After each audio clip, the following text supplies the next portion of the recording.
Good morning everyone. अपना competition classes में आप सभी का स्वागत है। और आज कहीं ना कहीं टेस्ट सीरीज जो साइंस का चल रहा है, उसी टेस्ट सीरीज का दूसरा पार्ट कहीं ना कहीं हम लोग आज आपके सामने। और इनका जो टेस्ट है वो थर्सडे को सेंटर पर, जिनको भी सेंटर यानी ऑफलाइन टेस्ट देना है तो ऑफलाइन टेस्ट सेंटर पर जुड़कर दे सकते हैं। यानी अगर आप कहीं ना कहीं भागलपुर में हैं तो आपको ऑफलाइन ही टेस्ट देना चाहिए। और ऑफलाइन अगर आप टेस्ट खोज रहे हैं किसी भी सब्जेक्ट का, चाहे वो साइंस हो, चाहे वो आपका जीके का कोई पेपर हो, चाहे मैथ हो, रीजनिंग हो, यानी जिनका भी आपको टेस्ट चाहिए, स्पेशल सब्जेक्ट वाइज टेस्ट चाहिए, चैप्टर वाइज टेस्ट चाहिए, सभी टेस्ट हमारे पास कहीं ना कहीं उपलब्ध है और यहाँ पे आप टेस्ट दे सकते हैं। और अगर आपको क्लास करनी हो तो क्लास भी यहाँ पे कर सकते हैं। फाउंडेशन एनसीईआरटी बेस्ड सभी क्लास यहाँ पे, सभी एग्जाम की तैयारी यहाँ पे कराई जाती है। और अगर आप भागलपुर से हैं तो ऑफलाइन टेस्ट जरूर दीजिए, क्योंकि ऑनलाइन जो आप टेस्ट देते हैं उनसे ज़्यादा बेनिफिट्स क्या होता है ऑफलाइन टेस्ट में होता है। ठीक है, अगर ऑफलाइन सुविधा नहीं है तभी आप कहीं ना कहीं ऑनलाइन टेस्ट दीजिए, अन्यथा ज़्यादा फायदा आपको किससे होने वाली है ऑफलाइन। इसलिए आप कहीं ना कहीं ऑफलाइन अगर टेस्ट देना चाहते दे सकते हैं। हमारे संस्था में ये टेस्ट कहीं ना कहीं साइंस का हुआ था थर्सडे को, और इसमें 30 क्वेश्चंस और 30 मिनट का कहीं ना कहीं टेस्ट था। और ये टेस्ट साइंस, और इसके पहले हम लोगों ने कहीं ना कहीं साइंस का पेपर 1 टेस्ट 1 आया था, साइंस का टेस्ट नंबर 1 आया था। और आज जो हम लोग बात करेंगे साइंस का वो टेस्ट नंबर 2, और ये टेस्ट हो चुका है। और इसी टेस्ट का कहीं ना कहीं आज जो है क्वेश्चंस का डिस्कशन होने वाला है। क्या होने वाला है? क्वेश्चंस का डिस्कशन।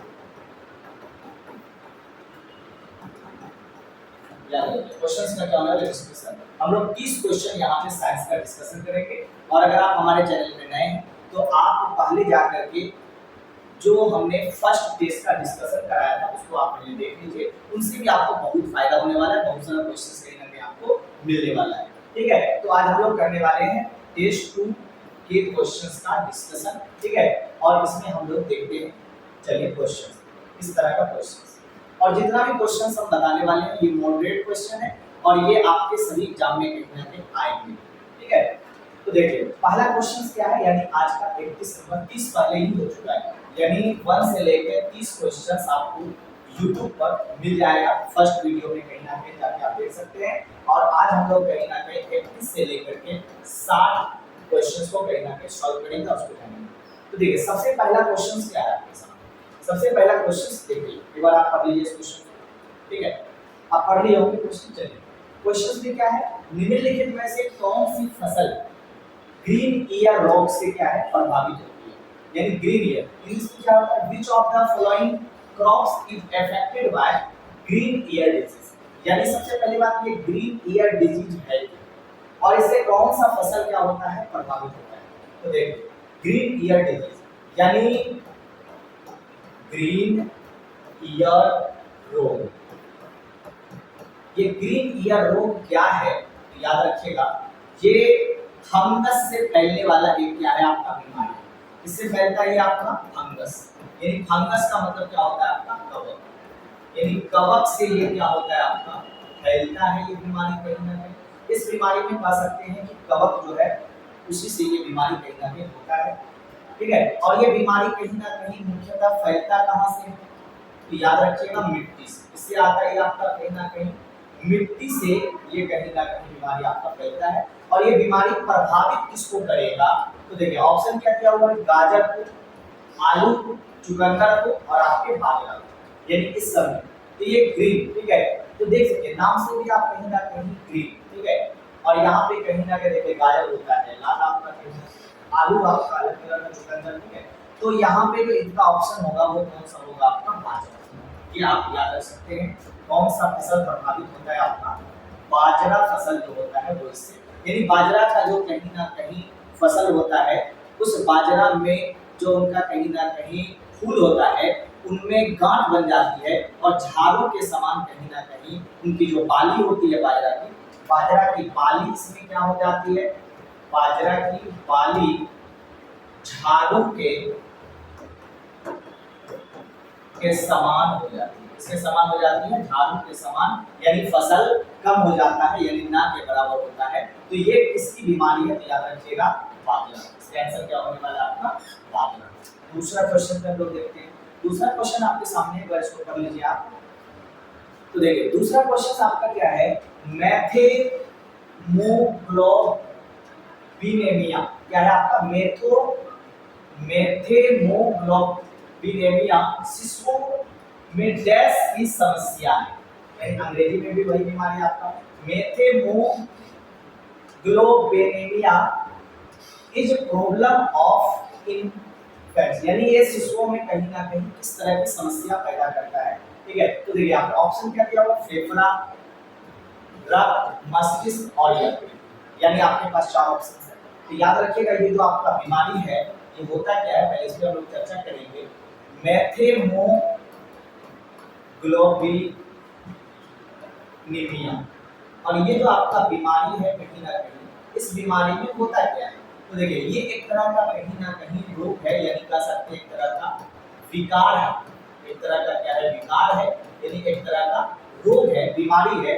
और इस बीमारी से होता क्या है, कौन सा भाग इफेक्टेड होता है, तो याद रखिएगा कि इस बीमारी से आपका कहीं ना कहीं इसमें जो आपका रक्त यानी ब्लड जो है वो क्या होता है, आपका इफेक्टिव होता है। क्या होता है आपका रक्त। अब देखिए रक्त कैसे इफेक्टिव होता है, तो इसमें क्या होगा आपका, इस बीमारी में कहीं ना कहीं जो आपका हेमोग्लोबिन,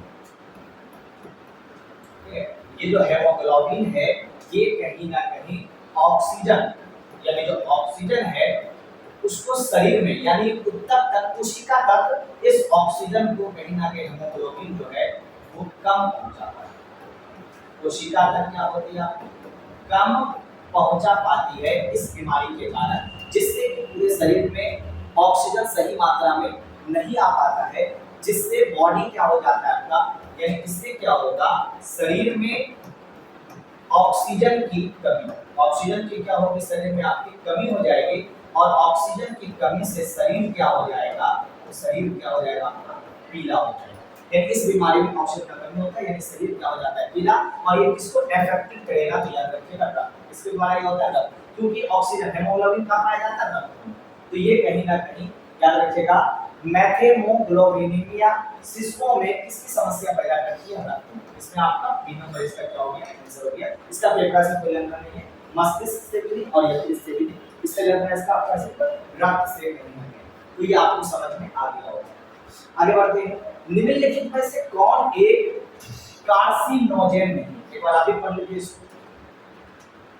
देखिए क्या क्वेश्चन है, निम्नलिखित में से कौन से एक कार्सिनोजेन नहीं है, which of the following not a carcinogen. अब देखिए सबसे पहली बात, कार्सिनोजेन होता क्या है, कार्सिनोजेन क्या होता है, याद रखिएगा ये जो कार्सिनोजेन है यानी वैसा पदार्थ या वैसा विकिरण या वैसा कोई भी चीज जो आपके शरीर में कैंसर को कहीं ना कहीं क्या करे, जन्म दे। इसको जन्म देता है कैंसर को, यानी जिससे डीएनए क्या हो, अफेक्टेड हो कहीं ना कहीं, यानी जो कैंसर को क्या करेगा, कैंसर को जो कहीं ना कहीं जन्म देगा शरीर में, उन्हीं पदार्थ को क्या कहा जाता है, याद रखिएगा वही पदार्थ क्या कहलाता है, कार्सिनोजेन। यानी वैसा पदार्थ जो शरीर में क्या करेगा, कैंसर को कहीं ना कहीं जन्म देगा, उसी पदार्थ को क्या कहा जाता है, कार्सिनोजेन। चाहे वो विकिरण हो, चाहे वो कोई भी चीज हो, चाहे वो कोई पदार्थ हो, जो भी कैंसर को जन्म देगा वही क्या कहलाता है, कार्सिनोजेन कहलाता है। ठीक है, तो यहाँ पे बोला गया कौन नहीं है, यानी देखिए कार्सिनोजेन किससे होगा, विद्युत चुंबकीय विकिरण से होता है। और दूसरा देख लेते हैं यूवी विकिरण, यानी विकिरण अगर आएगा तो कहीं ना कहीं इससे क्या होगा, कार्सिनोजेन, यानी इससे कहीं ना कहीं चर्म रोग यानी चर्म कैंसर हो सकता है।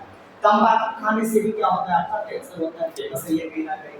ओजोन परत में अगर छेद हो जाएगा तो क्या हो जाएगा, पराबैंगनी किरण कहीं ना कहीं क्या होगा, इससे पराबैंगनी किरण क्या होगा, आएगा, और विकिरण कहीं ना कहीं आएगा, जिससे क्या हो सकता है, कैंसर। क्या हो सकता है आपका, कैंसर हो सकता है। ठीक है, यानी तंबाकू से भी कैंसर हो सकता है, ओजोन परत से भी कैंसर हो सकता है, विकिरण आएगा यूवी, उससे भी कैंसर हो सकता है, अल्ट्रावायलेट रे से भी कैंसर होता है कहीं ना कहीं।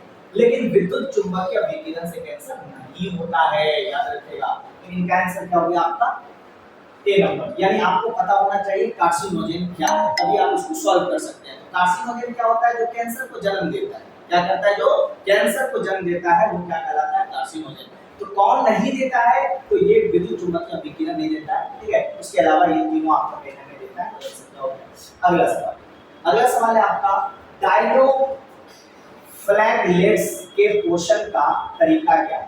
डायनोफ्लैगेलेट्स के पोषण का तरीका क्या है, तो देखिए, what is generally mode of nutrition of dinoflagellates, यानी डायनोफ्लैगेलेट्स यानी क्या है, और ये कहीं ना कहीं पोषण कैसे करता है, यानी भोजन ये कैसे करता है। तो देखिए, ये सबसे पहली बात होता क्या है, डायनोफ्लैगेलेट्स।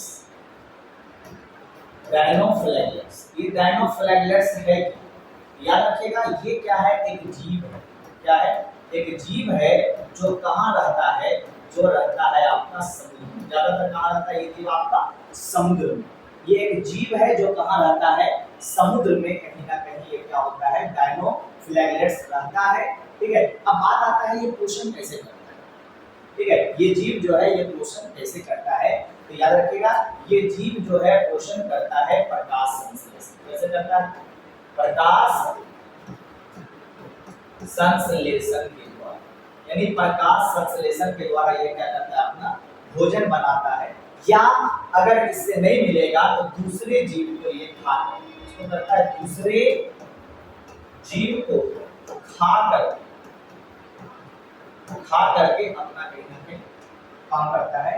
तो ये प्रकाश संश्लेषण, देखिए इन दोनों तरीके से उसमें क्या है आपका, रसायन संश्लेषण ये तो होगा नहीं आपका, केमोट्रॉपिक ये भी आपका नहीं होगा, फोटोसिंथेसिस यानी प्रकाश संश्लेषण, तो प्रकाश से भोजन बनाता है, परपोषी एक दूसरे के साथ में। ठीक है, तो ये दूसरे को खा लेता है, तो इसका आंसर क्या हो जाएगा आपका, सी।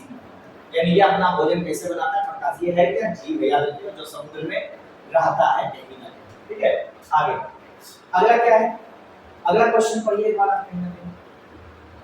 तो देखिए अगला क्वेश्चन क्या है, संरक्षित बल द्वारा एक बंद परिपथ में किया गया था, यानी अंग्रेजी में क्या है, the work done by the conservative force in a closed path, यानी कहा गया है कि क्लोज्ड पाथ में कंजर्वेटिव फोर्स कितना होगा, यानी अगर बंद परिपथ है तो उसमें संरक्षित बल कितना होगा, कहीं ना कहीं ये आपसे पूछा गया है।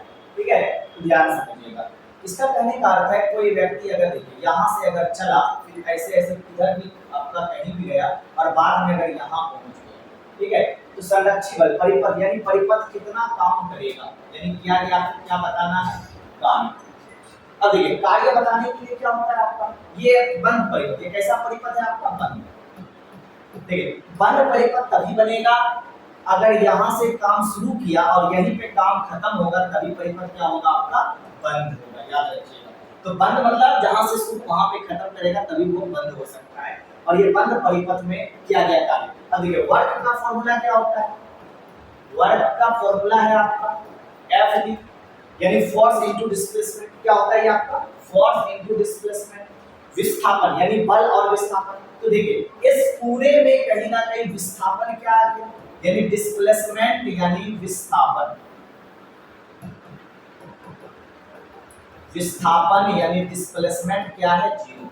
डिस्प्लेसमेंट क्या है आपका, कहीं ना कहीं जीरो है। अगर डिस्प्लेसमेंट जीरो है तो कुछ भी फोर्स अगर कहीं ना कहीं होगा तो सबका मान क्या हो जाएगा, इसलिए बंद परिपथ में किया गया कार्य क्या होगा आपका, तो याद रखिएगा जीरो। क्या होने वाला आपका, जीरो। यानी डिस्प्लेसमेंट अगर जीरो है तो कार्य भी जीरो होगा, इसलिए बंद परिपथ में कार्य क्या होता है आपका, शून्य होता है, कोई भी काम नहीं होता है, यानी कार्य क्या करेगा, शून्य। तो इसका आंसर क्या हो जाएगा आपका, एक बड़ा आसान क्वेश्चन है ये। आगे बढ़ते हैं, अगला क्वेश्चन को पढ़िए। देखिए इसमें क्या है आपका, उस प्रक्रिया को क्या कहते हैं जिसके द्वारा मौजूदा प्रजातियों की नई प्रजातियों का विकास होता है? यानी अंग्रेजी में अगर बोला जाए what is the term for the process by which new species develop, यानी नया प्रजाति को अगर आप विकास करते हैं फ्रॉम द एग्जिस्टिंग स्पीशीज, यानी नया प्रजाति विकसित करने के लिए कहीं ना कहीं मौजूदा प्रजाति में कौन सा प्रक्रिया। तो देखिए ये आपका व्यवहारिक क्वेश्चन, इसको आपको कहीं ना कहीं आंसर देखना पड़ेगा। यहाँ पे क्या है, अंधपातन यानी डिग्रेडेशन कुछ पहला है, दूसरा है भेदभाव करने से होगा क्या, तीसरा है प्रजातिकरण होगा और तीसरा है पुनर्जन्म। पुनर्जन्म से क्या होगा, आपका जनसंख्या बढ़ेगा, पुनर्जन्म यानी। लेकिन प्रजाति बढ़ाने के लिए क्या करना पड़ेगा आपको, प्रजातीय, क्या करना पड़ेगा, प्रजातीय, यानी प्रजाति का मतलब अनेक तरह के प्रजातियों का क्या होगा, आपका जन्म होगा। और अनेक तरह के प्रजातियों के जन्म का मतलब है कि प्रजातियों का विकास होना। तो ये इसका आंसर क्या हो जाएगा आपका सी। ठीक है, ये भी कहीं ना कहीं आसान है। प्रजाति का विकास करना है तो प्रजाति, जाति का करना है तो जातीय करना। ठीक है, इसी तरह से प्रजाति का क्या हो जाएगा आपका प्रजाति। अगला क्वेश्चन आपका कहीं ना कहीं 37 नंबर सवाल है। इस सवाल में देखिएगा त्वरण यानी एक्सेलरेशन डैश के परिवर्तन की दर के बराबर होता है, यानी त्वरण किसके परिवर्तन की दर के बराबर होता है। तो देखिए acceleration is equal to the rate of change, यानी अगर बोला गया एक्सेलरेशन किसके परिवर्तन की दर के बराबर, यानी परिवर्तन किसके साथ होगा, कहीं ना कहीं समय के साथ। किसके साथ होगा परिवर्तन, आपका समय के साथ। और कौन होता है आपका वेलोसिटी, यानी कौन होता है आपका वेग। वेग मतलब वेलोसिटी, वेलोसिटी। तो यहाँ पे वेलोसिटी बाय टाइम क्या होता है, एक्सेलरेशन, यानी समय के साथ कौन बदलेगा त्वरण के लिए, तो समय के साथ कौन बदलेगा, तो वेग। कौन बदलेगा, वेग। चाल तो बदल नहीं सकता है, स्थिति तो बदल, विस्थापन भी नहीं, तो क्या हो जाएगा आपका वेलोसिटी को बदल दोगे समय के साथ, क्या कर जाएगा आपका एक्सेलरेशन। अगला क्वेश्चन है, इसको देखिए। तो देखिए ये क्वेश्चन क्या कर रहा है, निम्नलिखित में से कौन सा कानून या सिद्धांत, निम्नलिखित में से कौन सा कानून या सिद्धांत भारी भार उठाने के लिए उपयोग किए जाने वाले हाइड्रोलिक लिफ्ट, समझिए यही क्या, हाइड्रोलिक लिफ्ट के सिद्धांत को बनाने में लागू होता है। यानी हाइड्रोलिक लिफ्ट यानी जेसीबी जो होता है, या हाइड्रोलिक कोई भी सामान को उठाने का मजबूत सामान, वजन वाला सामान, उसके लिए हाइड्रोलिक का प्रयोग करते हैं आज कहीं ना कहीं। तो हाइड्रोलिक बनाने के लिए किस सिद्धांत का उपयोग किया जाता है, यही आपका which of the following laws या principles have been applied from principle of hydraulic lift, यानी हाइड्रोलिक लिफ्ट के लिए कौन सा सिद्धांत आपका कहीं ना कहीं इसमें से सही है। तो देखिए यहाँ पे आपको क्या दिया, आर्किमिडीज का सिद्धांत, पास्कल का कानून, या आर्किमिडीज दोनों दिया गया है, पास्कल का कानून या न्यूटन के गति का दूसरा। तो देखिए यहाँ पे आपको पहले तीन यहाँ पे बात अलग है, आर्किमिडीज का सिद्धांत है, पास्कल का सिद्धांत है और आपको न्यूटन, ये तीनों आपको पता होना चाहिए, तभी आप इस सवाल का जवाब दे सकते हैं। ठीक है, या तो आपको याद होना चाहिए। तो देखिए सबसे पहले क्या आता है, आर्किमिडीज,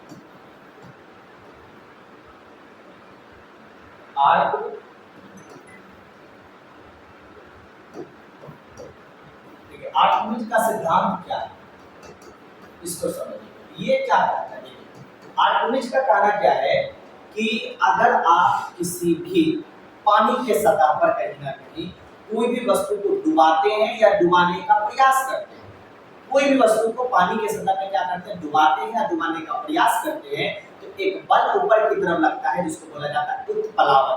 कौन सा बल लगता है, उत्प्लावन। और यही उत्प्लावन बल है जो कहीं ना कहीं तैरने में क्या करता है, मदद करता है। क्या करता है, तैरने में मदद करता है, जो व्यक्ति कहने में तैरता है, या बराबर जो जहाज है, सबमरीन है, वो सब तैरता है किसके वजह, कौन से सिद्धांत से, आपका आर्किमिडीज का सिद्धांत कहीं ना कहीं है जिससे कि वो तैरता है। यानी इस सिद्धांत से क्या निकला, तो इस सिद्धांत से क्या पता चला, इस सिद्धांत से पता चला कि पानी के ऊपर या पानी में अगर कोई भी चीज, पानी में किसी अगर वस्तु को डुबाते हैं या प्रयास करते हैं, डुबाते हैं या क्या करते हैं, प्रयास करते हैं, तो इस स्थिति में क्या होता है, एक बल लगता है, जिस बल का नाम क्या है आपका, उत्प्लावन। उत्प्लावन बल। और ये बल किधर लगता है, ऊपर की ओर। ऐसा किधर होता है इसका, ऊपर, ऊपर की ओर, पानी के ऊपर क्या बल लगता है, जिससे तैरने में क्या होता है आपका, मदद मिलता है। इससे क्या होता है, तैरने में मदद मिलता है। तैरने में मदद मिलेगा। क्या होगा? तैरने में मदद मिलेगा इससे, लेकिन इससे हाइड्रोलिक वाला कोई काम होने वाला है। ठीक है, अब बात आता है पास्कल। पास्कल क्या है? पास्कल का सिद्धांत क्या है? तो देखिए, पास्कल का सिद्धांत क्या करता है कि किसी भी बंद परिपथ, यानी कोई भी अगर बंद परिपथ है, उसमें अगर कहीं ना कहीं तरल पदार्थ है, उस तरल पदार्थ पे अगर आप कहीं ना कहीं बल लगाओगे, तो जितना बल आप लगाओगे, यानी जितना आप दाब उस पर दोगे, जितना भी आप तरल पदार्थ पर दाब लगाओगे, वो 100% दाब कहीं ना कहीं आगे दूसरे पर कहीं ना कहीं दबाव फैल करके कहीं ना कहीं लगाएगा, जिससे कि आपको कोई भी सामान को हटाने में या कोई सामान को उठाने में भारी से भारी क्या होता है, मदद मिलता है। यानी इससे क्या पता चला कि ये कहीं ना कहीं बंद परिपथ में अगर आप कहीं ना कहीं तरल पदार्थ पर अगर क्या करोगे, आप बल लगाओगे, और इस यानी बल लगाओगे यानी कह सकते हैं दाब अगर दोगे, तो जितना दाब आप दोगे उतना ही दाब कहीं ना कहीं आगे भी काम करेगा। और यही सिद्धांत इस पे काम करता है हाइड्रोलिक। यानी हाइड्रोलिक क्या है? आप एक बंद जैसा सिस्टम होता है, उस सिस्टम में कहीं ना कहीं तरल पदार्थ होता है, उस पे दाब लगाया जाता है, उस दाब से कहीं ना कहीं जितना दाब आप लगाओगे उतना ही दाब आगे भी कहीं ना कहीं लगता है, और आसानी से दूसरे सामान को खिसका सकते हैं, हटा सकते हैं या उठा सकते हैं। तो किस सिद्धांत पे काम करता है? आपका पास्कल के सिद्धांत पर काम करता है। अब एक न्यूटन क्या, जितना आप बल लगाओगे, यानी जितना आप कहीं ना कहीं किसी भी चीज पे, उतना उधर से भी क्या होता है, रिएक्शन होता है। लेकिन ऐसा कुछ इसमें होता नहीं है हाइड्रोलिक में, जितना आप बल उतना होता है, नहीं होता है। ठीक है, तो यहाँ पे पास्कल, कौन सा आंसर होगा आपका? पास्कल। यानी पास्कल ही दिया गया इस सिद्धांत को हाइड्रोलिक के सिद्धांत। याद रखिएगा इसको। अगला क्या है? अगला क्वेश्चन है, एरिथ्रोसाइट्स और ल्यूकोसाइट्स दोनों बनते हैं, गैस में बनते हैं, कहां बनते हैं? एरिथ्रोसाइट और ल्यूकोसाइट दोनों क्या बनते हैं? देखिए, क्या है आपका? एरिथ्रोसाइट्स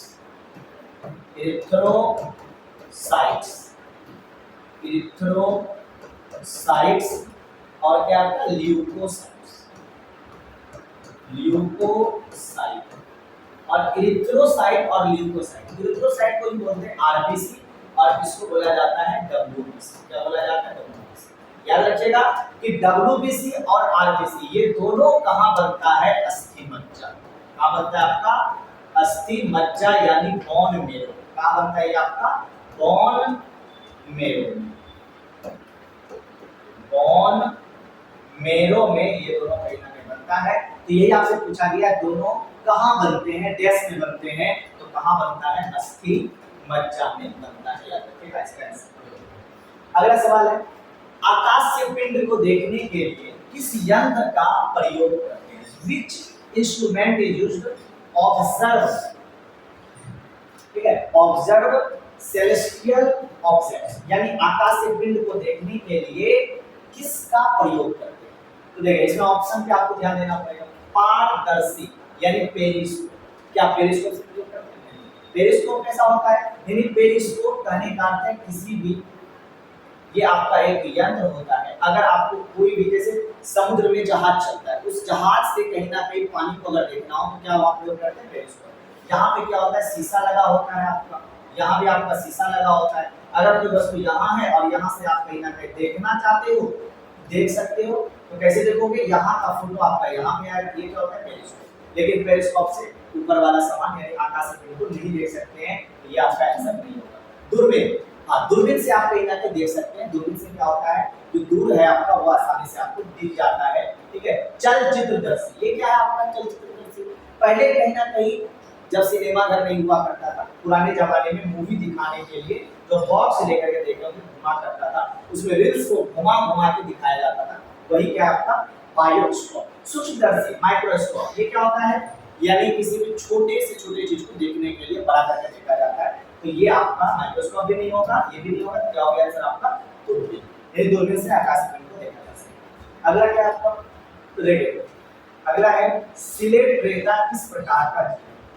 यानी सिलेट रेता जो है वो किस प्रकार का क्या है आपका? जी, तो देखिए, सिलेट रेता कैसा जीव है आपका? तो सिलेट रेता एक आपका समुद्र में रहने वाला, कैसा जीव है आपका? समुद्र में रहने वाला क्या है आपका? एक जीव। समुद्र में रहने वाला क्या है आपका जीव। याद रखिए सेलेंट्रेटा क्या है आपका एक समुद्र में रहने वाला जीव है, ठीक है। और ये जीव में कहीं ना कहीं ऑप्शन दिया हुआ है अपरिष्कृत, मेसोडर्म, ट्रिप्लोब्लास्टिस, डिप्लोब्लास्टिस। अब देखिए इन सबका मतलब क्या है। अब ये आपका समुद्र में रहने वाला जीव है जिसका नाम है आपका सिलेंट्रेट। सिलेंट्रेट। अब देखिए जो सिलेंट्रेट है ये इसमें कहीं ना कहीं दो लेयर होता है। कितना लेयर होता है इसमें? दो लेयर होता है, ठीक है। जो शरीर होता है इसका इसके दो लेयर होता है, एक को बोलते हैं एक्सट्रोडर्म और एक को बोलते हैं एंडोडर्म। क्या बोला जाता है? एक्सट्रोडर्म, एक्सट्रोडर्म और दूसरा होता है एंड्रोडर्म, ठीक है। ये दो कहीं ना कहीं अब देखिए दो आपका होता है तीसरा नहीं होता है और दो लेयर है तो क्या हो गया आपका डिप्लोब्लास्टिस। क्या होता है आपका ये डिप्लो। अगर तीन किसी में होता है उसको बोलते हैं ट्रिप्लोब्लास्टिस और तीसरा क्या होता है आपका मेसोडर्म। क्या होता है आपका मेसो जो बीच वाला होता है मेसो मेसो यानी मेसोडर्म बीच वाला। लेकिन यहाँ दो होता है तो क्या बोलते हैं इसको डिप्लोब्लास्टिक। क्या बोला जाता है? तो इसका आंसर क्या हो जाएगा डिप्लोब्लास्टिक। अगला है जीव विज्ञान का जनक। सिंपल सा जीव विज्ञान का जनक किसको कहते हैं? अरस्तु। ये आपको याद है, इसमें ज्यादा नहीं जाना है। आगे बढ़ते हैं। निम्नलिखित में से कार्बन का शुद्ध अपरूप क्या है यानी शुद्ध रूप क्या है? सबसे ज्यादा कार्बन किसमें? तो देखिए इसमें क्या दिया गया, दिए गए विकल्पों में से कोई नहीं। इसके बाद में चर्चा करेंगे। लकड़ी का कोयला, देखिए लकड़ी के कोयला में कार्बन होता है लेकिन ज्यादा नहीं होता है। एंथ्रेसाइट, ये क्या है आपका कोयला एंथ्रेसाइट, इसमें भी आपका होता है अब लेकिन ग्रेफाइट में दिया हुआ है। और ग्रेफाइट और एंथ्रेसाइट इन दोनों में किसमें ग्रेफाइट में 100% तक कहीं ना कहीं हो सकता है, एंथ्रेसाइट में 85 लेके 97% होता है।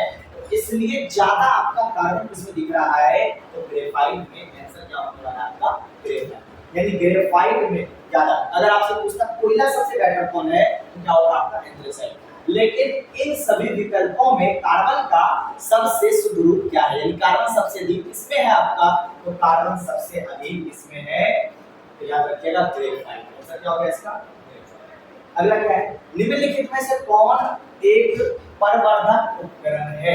परवर्धक उपकरण के रूप में प्रयोग किया जाता है यानी which one among the following components is used in amplifying device।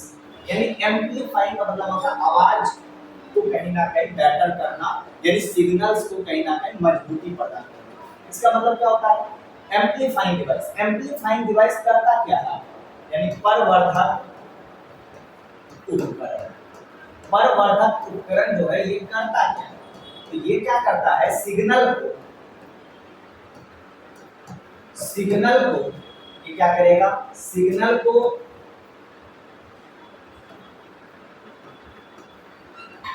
मजबूत करेगा। सिग्नल को क्या करेगा? ये आपका मजबूत करेगा या सिग्नल को कहीं ना कहीं आगे भेजने में क्या करेगा? मतलब ज्यादा सिग्नल को अच्छा करके कहीं ना कहीं कौन देता है? तो देखिए इसमें डायोड एक होता है। डायोड का मतलब क्या होता है कि डायोड एक ही दिशा में यानी दूसरी दिशा में नहीं जाने देता। कहीं अगर डायोड लगाते हैं तो वो कहीं ना कहीं हो ही सकता है। ट्रांजिस्टर, ये ट्रांजिस्टर का हम लोग प्रयोग करते हैं सिग्नल को मजबूती देने के लिए यानी सिग्नल को बेटर करने के लिए। कहीं ना कहीं यहाँ पूछा भी गया है सिग्नल को बेटर करने के लिए कौन सा डिवाइस? ट्रांजिस्टर। कैपेसिटर को हम लोग कम यूज करते हैं। ट्रांसफार्मर को हम लोग कहना है बिजली में क्या होता है? बिजली भेजने के लिए ट्रांसफार्मर का यूज करते हैं। यहाँ पे क्या होता है? एम्पलीफायर को यानी परिवर्धन करने का काम कौन करता है? एम्पलीफाइंग, तो वो करता है आपका ट्रांजिस्टर। आगे बढ़ते हैं। अब क्वेश्चन दिया है कि हेनरी मोसले को किसके विकास का श्रेय, यानी ये डायरेक्ट क्वेश्चन है। हेनरी मोसले यानी मोसले ने क्या दिया है? तो देखिए सोने की पत्ती का प्रयोग किया था, कार्बन रसायन विज्ञान का कारण, आधुनिक आवर्त सारणी, रासायनिक अभिक्रिया के लिए तो क्या दिया उन्होंने? आधुनिक आवर्त सारणी। अभी जो हम लोग पढ़ते हैं पीरियोडिक टेबल वो किसका है? मोसले का है। तो मोसले का क्या है आपका? आवर्त सारणी है, मॉडर्न पीरियोडिक टेबल। तो ये आप याद रख सकते हैं, आसान क्वेश्चन। अगला है रक्त का रंग। रक्त का रंग निम्नलिखित में से किसकी उपस्थिति में लाल यानी रक्त का रंग लाल किसके कारण होता है? तो देखिए ऑप्शन क्या है? साइटोक्रोम, हेमोसायन, हेमोग्लोबिन और क्लोरोफिल। क्लोरोफिल आता है हरा, ठीक है। और हेमोग्लोबिन रक्त में क्या पाया जाता है? रक्त में क्या पाया जाता है? हेमोग्लोबिन। और हेमोग्लोबिन में क्या होता है, लाल वर्णक। क्या होता है आपका, लाल वर्णक। और लाल वर्णक से क्या होगा, रक्त का कलर क्या हो जाएगा आपका, लाल। यानी रक्त कैसा हो जाएगा, लाल हो जाएगा। तो कौन लाल करता है, तो याद रखिएगा हेमोग्लोबिन। कौन करता है, हेमोग्लोबिन। ठीक है, अगला सवाल। अगला सवाल क्या है, देखिए अगला सवाल है, निम्नलिखित में से कौन मिट्टी में पाए जाने वाले सड़े हुए जीवों में होते हैं। यानी सड़ा गला हुआ कोई भी पदार्थ मिट्टी में अगर मिल जाएगा क्या कहलाता है, तो याद रखिएगा ह्यूमस। क्या कहलाता है, डायरेक्ट क्वेश्चन है आपका, ह्यूमस। यानी सड़ा गला पदार्थ जो मिट्टी में मिल जाता है उसको क्या कहते हैं हम लोग, ह्यूमस कहते हैं। जिससे मिट्टी की उर्वरता शक्ति क्या होती है, बढ़ जाती है। इससे क्या होगा, उर्वरता शक्ति मिट्टी का बढ़ेगा। अगला सवाल, अगला सवाल है बड़ा इंपॉर्टेंट, अच्छा सवाल है, कहीं ना कहीं इसको कर दिया। देखिए ये जो आपका प्रश्न है ये समझदारी वाला। अच्छा देखिए क्या है, धातु M धातु N द्वारा विस्थापित की जा सकती है। यानी धातु M जो है ना, धातु N द्वारा, यानी M को हटा के N जुड़ जाएगा कहीं ना कहीं। लेकिन धातु NO को उसके लवण विलयन में विस्थापित नहीं, यानी NO जो है O, यानी NO को विस्थापित नहीं कर सकता है। इसका मतलब है कि उसकी अप्रासंगिकता का बढ़ता क्रम है। ठीक है, इसको हम देखेंगे। Metal M can be displaced by metal N, but metal N cannot displace metal O from its salt solution. This means that the increased order of their irreducibility is, यानी कहने का अर्थ ये है कि M, ध्यान समझिएगा, और इसमें कहीं ना कहीं एक है विस्थापित सिद्धांत। विस्थापित, अगर देखिए अगर आप बात करें विस्थापित रिएक्शन, यानी विस्थापित अभिक्रिया, विस्थापित अभिक्रिया, ये क्या होता है, विस्थापित अभिक्रिया क्या होता है, एक को हटा के दूसरा कहीं ना कहीं जुड़ जाता है। तो देखिए यहाँ पे क्या बोला गया है कि M, धातु M जो है कहीं ना कहीं इसको कौन विस्थापित कर देता है, आपका N। ठीक है, धातु M को धातु N क्या कर देगा, विस्थापित। अब जैसे विस्थापित किया, इस विस्थापित का मतलब क्या हो गया कि, और देखिए इस अभिक्रिया में क्या होता है, जो अधिक क्रियाशील होता है, जो अधिक क्रियाशील होता है वो क्या करेगा, आपका विस्थापित। वो क्या करता है, आपका विस्थापित करता है। अधिक क्रियाशील, अधिक क्रियाशील, ठीक है, और अधिक क्रियाशील वाला ही क्या करेगा, विस्थापित। तो इसका मतलब क्या हुआ, M से ज्यादा कौन क्रियाशील है, आपका M, यानी M से ज्यादा कौन क्रियाशील है, आपका कहीं ना कहीं, यानी धातु M धातु N द्वारा विस्थापित की जा सकती है। तो M से ज्यादा क्रियाशील कौन हो गया, आपका कहीं ना कहीं M हो गया। ठीक है, लेकिन फिर आपको बोला गया है N धातु O को विस्थापित नहीं कर सकता, यानी कहने का अर्थ है N धातु O को विस्थापित नहीं करना। जब नहीं करने का मतलब है कि O ज्यादा क्रियाशील है किससे, कहीं ना कहीं N से, यानी N से ज्यादा कौन क्रियाशील है, आपका O क्रियाशील। ठीक है, अगर ऐसा कहीं ना कहीं है तो इस केस में इन सब में से कौन सा सही होने वाला, ये आपसे पूछा जाएगा। तो देखिए अगर M से ज्यादा N क्रियाशील है और N से ज्यादा O क्रियाशील है तो इन्हीं दोनों से हम लोग कहीं ना कहीं इसको ऐसा लिख सकते हैं M N से ज्यादा और N O से ज्यादा कहीं ना कहीं क्या होगा, क्रियाशील। यानी सबसे कम क्रियाशील M होगा और सबसे अधिक क्रियाशील कौन होगा, आपका O। तो इसका आंसर क्या हो जाएगा, आपका देख लीजिए, M सबसे कम और वो सबसे अधिक, यानी सी नंबर इसका क्या हो गया, आपका। ये लॉजिकल क्वेश्चन है, ठीक है, ये आप इसको समझ के बना सकते हैं। ठीक है, अब ये क्वेश्चन जो है कोई टीचर आपको कहीं ना कहीं इस तरह का क्वेश्चन नहीं देगा, लेकिन आप इस को नियम को जरूर बताएगा और इस नियम को फॉलो करके आपको बनाना पड़ेगा एग्जाम्स में। तो आप अच्छे से समझ गए होंगे। M धातु को धातु M विस्थापित, यानी N ज्यादा क्रियाशील है, इसलिए N क्या हो गया, ज्यादा क्रियाशील का हम लोग दिए। फिर धातु N जो है O को विस्थापित नहीं कर, यानी वो ज्यादा क्रियाशील है, तो O को हम लोगों ने इसी को दोनों को मिलाकर हमने इसको बताया इस ग्राफ को। तो ये कहेगा फिर आप समझ सकते हैं। अगला क्या है आपका क्वेश्चन, डैश बताता है कि समान दाब और ताप स्थिति में सभी गैसों में समान आयतन में अणु की संख्या समान होती है। यानी ये डायरेक्ट आपका कहीं ना कहीं नियम पूछा गया है कि यानी समान दाब और ताप, समान दाब और ताप पर, समान दाब और ताप पर क्या होता है, समान दाब और ताप पर क्या होता है, तो जो इनका आयतन होता है, वॉल्यूम होता है, वो डायरेक्टली प्रोपोर्शनल क्या होता है, आपका अणुओं की संख्या की क्या होता है, बराबर होता है। ठीक है, तो ये नियम कौन दिया था, ये नियम आपका कहीं ना कहीं कौन सा नियम है, एवोगाड्रोस नियम। कौन सा नियम आपका, एवोगाड्रोस नियम, एवोगाड्रोस लॉ। ठीक है, तो ये कौन सा नियम है, डायरेक्ट आपका एवोगाड्रोस नियम। यानी एवोगाड्रो का ये नियम है, अगर समान दाब और ताप पर क्या होगा, वॉल्यूम यानी आयतन जो होगा वो सीधा समानुपाती होता है अणु की संख्या का, या समान होता है अणु की संख्या का। याद रख सकते हैं। अगला सवाल है वास्तविक उदासीनता, यानी ट्रू नेचुरलिज्म, है ना। वास्तविक उदासीनता क्या है, ये जो टॉपिक है आपका इको, यानी पर्यावरण पारिस्थितिकी जो पढ़ते हैं, environment and ecology, environment and ecology, उनसे कहीं ना कहीं रिलेटेड ये टॉपिक। ठीक है, इसमें क्या है कि वास्तविक उदासीनता अत्यधिक संभव, प्रकृति में बहुतायत में उपलब्ध, अत्यंत दुर्लभ, वन्य जीव में आसानी से पता लगा जाने वाला।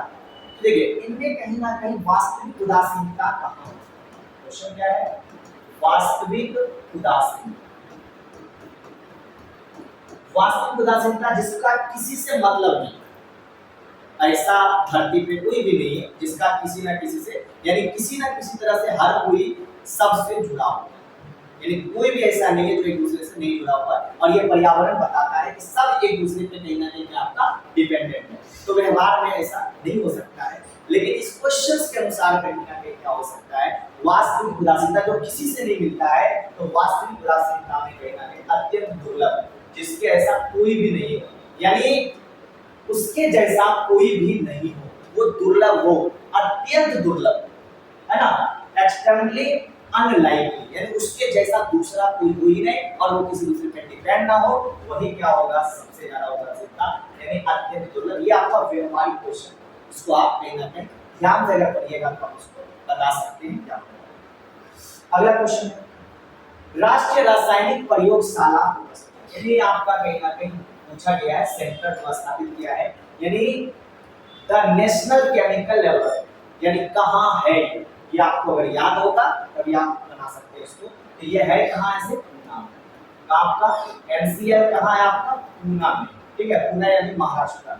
तो ये आपका कहीं ना कहीं रिसर्च सेंटर है, जहाँ पे साइंस के बारे में क्या किया जाता है, रिसर्च किया जाता है। ठीक है, तो 1947 में ये बना है, 50 में भारत सरकार ने अधिग्रहण कर लिया। तो ये कहाँ है, आपका पुणे में मिला। अगला सवाल है बायोगैस मुख्य रूप से गैस, यानी कि आपका बायोगैस इज प्रीडोमिनेटली, यानी बायोगैस मुख्य रूप से कहाँ है, देखिए ये किससे बना होता है, बायोगैस। देखिए बायोगैस, बायोगैस, देखिए ये जो आपका बायोगैस है, इसमें दो चीज होता है, क्या क्या होता है आपका, मीथेन CH4 प्लस क्या होता है आपका कार्बन डाइऑक्साइड, मीथेन और क्या होता है आपका कार्बन डाइऑक्साइड मिलकर बना होता है। ठीक है, इसमें जो अगर बात की जाए मीथेन का, मीथेन लगभग 55 से लेकर के 70% तक होता है, और ये कहीं ना कहीं आपका 30 यानी कह सकते हैं 45% से लेकर 30% क्या होता है कार्बन डाइऑक्साइड, इसमें आपका बायोगैस। ठीक है, तो बायोगैस यहाँ पे देखिए ऑप्शन में क्या है, हाइड्रोजन होता है मीथेन में, नहीं होता है हाइड्रोजन, कार्बन डाइऑक्साइड और हाइड्रोजन होता है क्या, नहीं होता है, हाइड्रोजन नहीं होता है। इसमें देखिए कार्बन डाइऑक्साइड मीथेन होता है क्या, ये आपका होता है, लेकिन यहाँ भी हाइड्रोजन है, हाइड्रोजन नहीं होता है। और हाइड्रोजन वाला जितना आंसर है वो सब क्या हो गया, आपका गलत हो गया। तो कार्बन डाइऑक्साइड और क्या होता है आपका मीथेन होता है, हाइड्रोजन यहाँ पे नहीं होता है बायोगैस, याद रखिएगा। अगला सवाल पे चलते हैं। अगला है कि सीन गैस, सीन गैस एक ईंधन गैस का मिश्रण है, इसमें मुख्य रूप से गैस है। अब सबसे बड़ा बात है कि सीन गैस होता है, ये सीन गैस है, सीन गैस मतलब सिंथेटिक गैस, सिंथेटिक गैस जिसको मतलब बना सकता है मानव, यानी मानव के द्वारा बनाया गया, यानी ये क्या होता है आपका सिंथेटिक,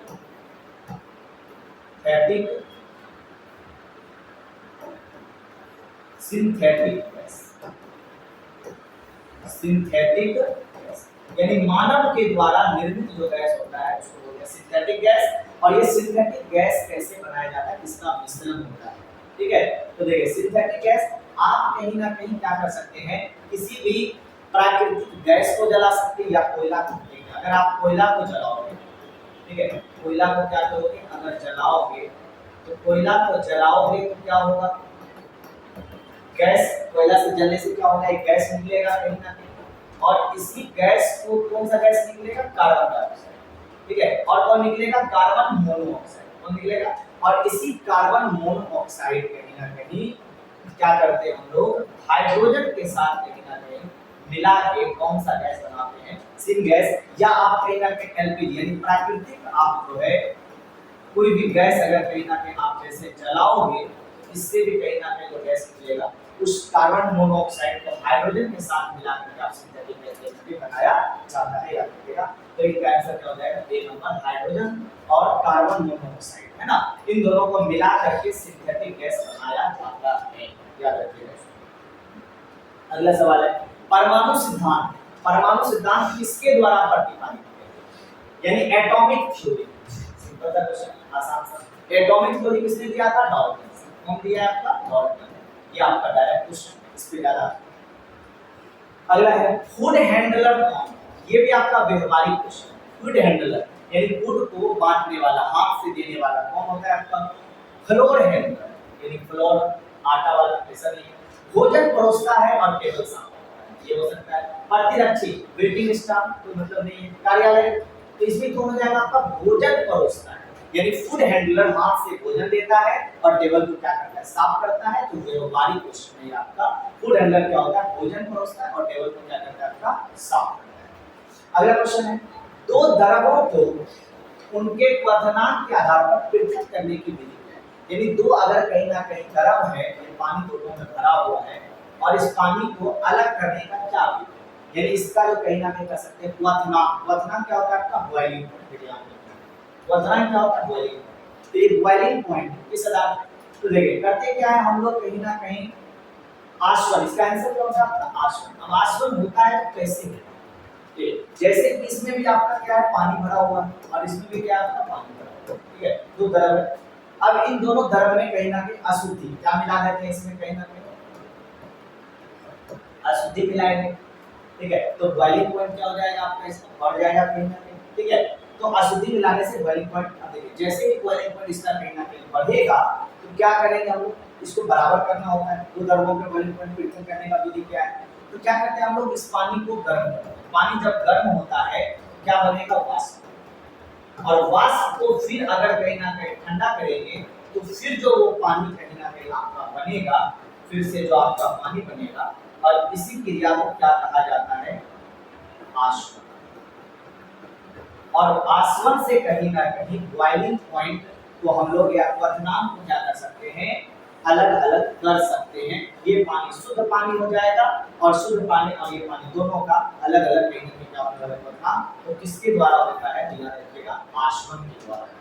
ठीक है, इसमें वाष्पन भी नहीं होगा, फिल्ट्रेशन भी नहीं होगा और संघनन भी नहीं होगा। अगला सवाल, अगला क्या है, बिजली के धातु। देखिए बिजली से धातु चक्र, ये आपको समझ में नहीं आ रहा होगा, इंग्लिश देखते हैं इसका। What is deposit on iron, iron मतलब क्या होता है, लोहा।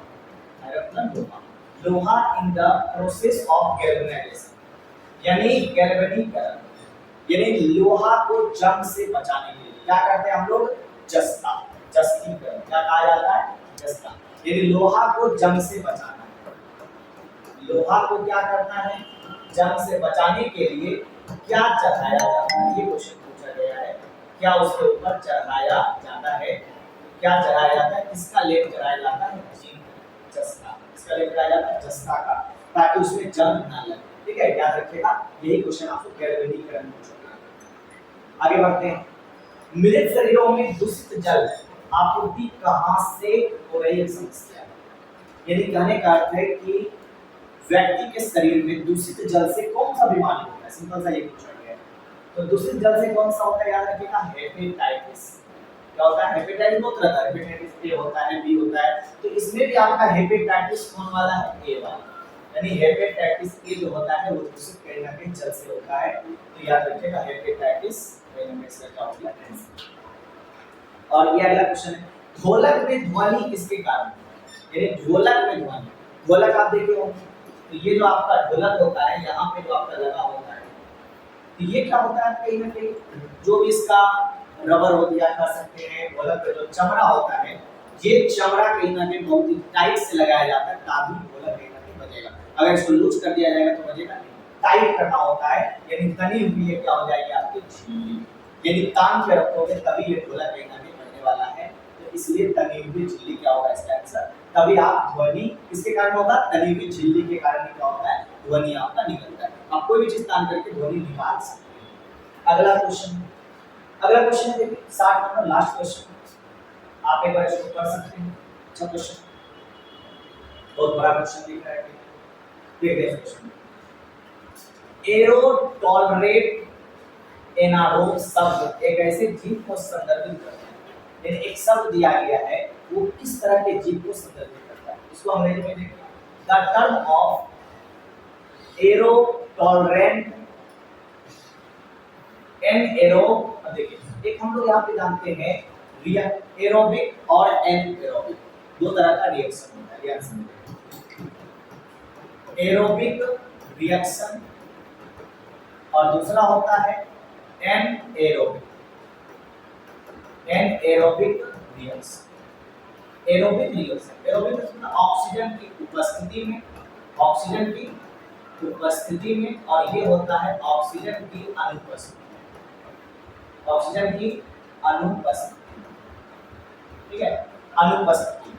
तो देखिए यहाँ पे आपको दिख रहा होगा एग्जाम्पल एनएरोबिक, क्या लिखा हुआ एनएरोबिक, यानी ये किससे जुड़ा हुआ है एनएरोबिक से, यानी इसमें क्या होने वाला, ऐसे जीव के बारे में पूछ रहा है जो ऑक्सीजन जिसको जरूरत नहीं है सांस लेने के लिए, ठीक है, जो बिना ऑक्सीजन का जिंदा रहता है।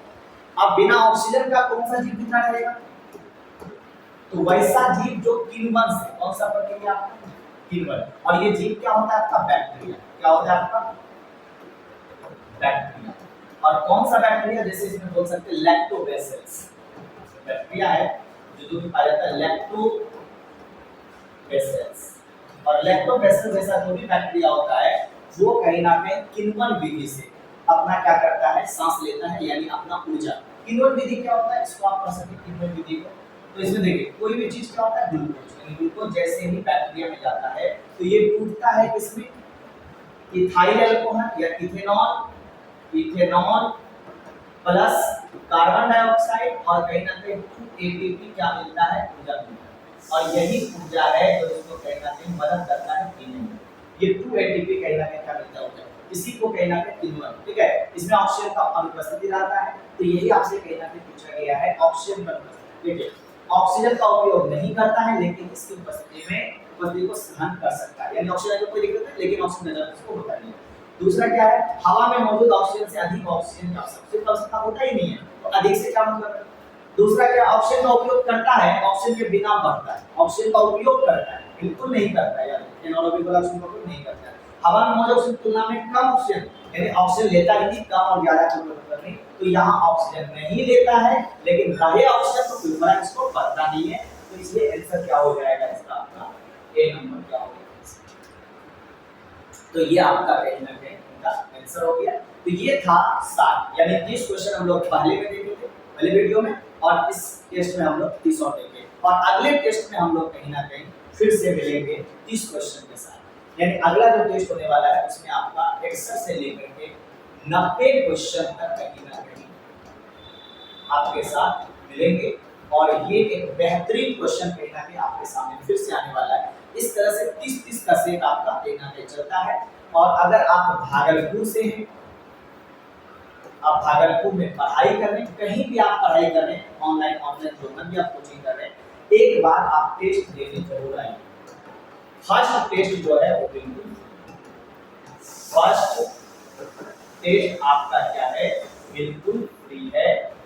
आपका स्वागत है, आप अपना कंपटीशन क्लासेस में आइए। डिस्क्रिप्शन बॉक्स में हमारा पता दिया रहेगा और हमारे फोन नंबर भी रहेगा, वहां पे आप कॉल कर सकते हैं। और आपको पहुंचना कहाँ है, लाल लोही आसानपुर शीतला मंदिर के पास भागलपुर में आप ऑफलाइन टेस्ट कर सकते हैं और इस टेस्ट से आपको बहुत फायदा होने वाला है।